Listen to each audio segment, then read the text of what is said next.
பார்க்க போகிறோம் அப்படின்னா ரொம்பவே யூஸ்ஃபுல்லான 2-3 கிச்சன் டிப்ஸ் தான் பார்க்க போகிறோம். இது பார்த்தீங்கன்னா உங்களுக்கு வேலையை வந்து ரொம்ப சீக்கிரமாக முடிக்கிறதுக்கு ரொம்பவே ஹெல்ப் பண்ணும்.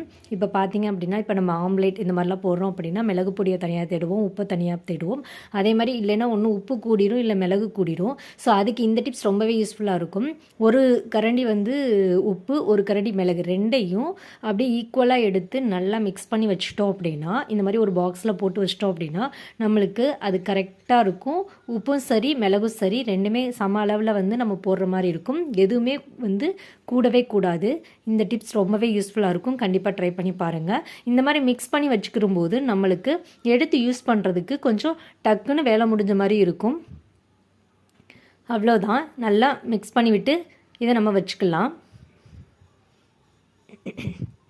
அடுத்து நம்ம பார்க்க போகிற செகண்ட் டிப் பார்த்தீங்கன்னா, இப்போ நம்ம சாம்பார் தாளிக்கவோ இல்லை சட்னி தாளிக்கவோ வந்து ஜீரகம் தனியாக தேடுவோம், கடுகு தனியாக தேடுவோம், கருவேப்பிலை தனியாக தேடுவோம். ஸோ இதுக்கு ரொம்பவே யூஸ்ஃபுல்லான டிப்ஸ் இது பார்த்தீங்க அப்படின்னா, ஒரு கையளவுக்கு கடுகு, ஒரு கையளவுக்கு ஜீரகம் எடுத்து நல்லா மிக்ஸ் பண்ணி வச்சுக்கலாம். இது கூட கருவேப்பிலை பார்த்தீங்கன்னா காஞ்ச கருவேப்பிலை இருந்தால் சேர்த்துக்கலாம். நான் இப்போ ஃப்ரெஷ்ஷான கருவேப்பிலை தான் சேர்த்துக்கிறேன்.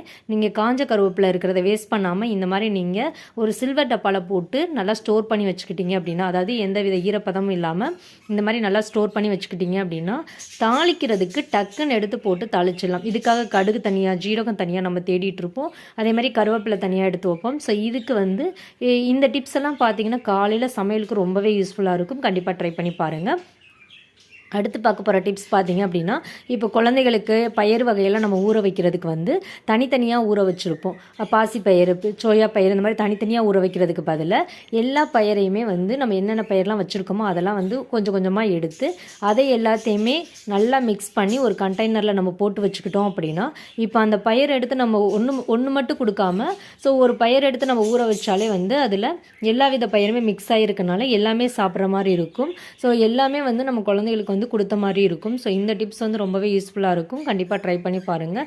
எதுக்காக அப்படின்னா, இந்த மாதிரி நம்ம மிக்ஸ் பண்ணி வச்சுக்கிட்டோம் அப்படின்னா நம்ம வந்து எதை ஒன்று வந்து நம்ம வாங்கி வச்சதை கூட மறந்துடுவோம். ஸோ அதனால வந்து இந்த மாதிரி எல்லாத்தையுமே மிக்ஸ் பண்ணி வச்சுக்கிட்டோம் அப்படின்னா நம்ம கொடுக்குறதுக்கு ரொம்பவே யூஸ்ஃபுல்லாக இருக்கும்.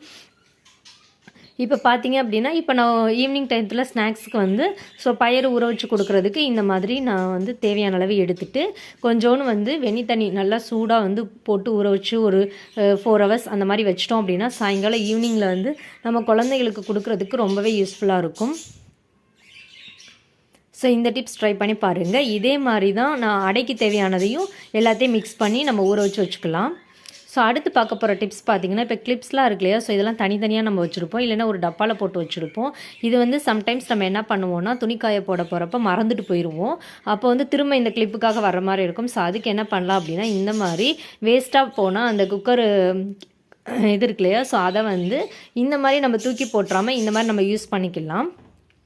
இந்த மாதிரி கிளிப்ஸ் எல்லாத்தையுமே நல்லா மாட்டி விட்டுட்டு மாடியில் அந்த நம்ம துணிக்காய போடுற இடத்துல ஒரு ஓரத்தில் நிழலில் வந்து இதை மாட்டி விட்டுட்டோம் அப்படின்னா நம்ம எப்போ மறந்தாலும் சரி மறக்கலைனாலும் சரி நம்ம வந்து இதை வந்து எடுத்துகிட்டு போகணுன்ற அவசியம் இல்லை. ஸோ அங்கேயே இருக்கும். இதை நம்ம யூஸ் பண்ணிக்கலாம். ஸோ இந்த டிப்ஸ் எல்லாமே உங்களுக்கு கண்டிப்பாக யூஸ்ஃபுல்லாக இருக்கும்னு நினைக்கிறேன். ஸோ அப்படி யூஸ்ஃபுல்லாக இருந்துச்சுன்னா நம்ம சேனலுக்கு லைக் கொடுங்க. தேங்க்யூ. தேங்க்ஸ் ஃபார் வாட்சிங்.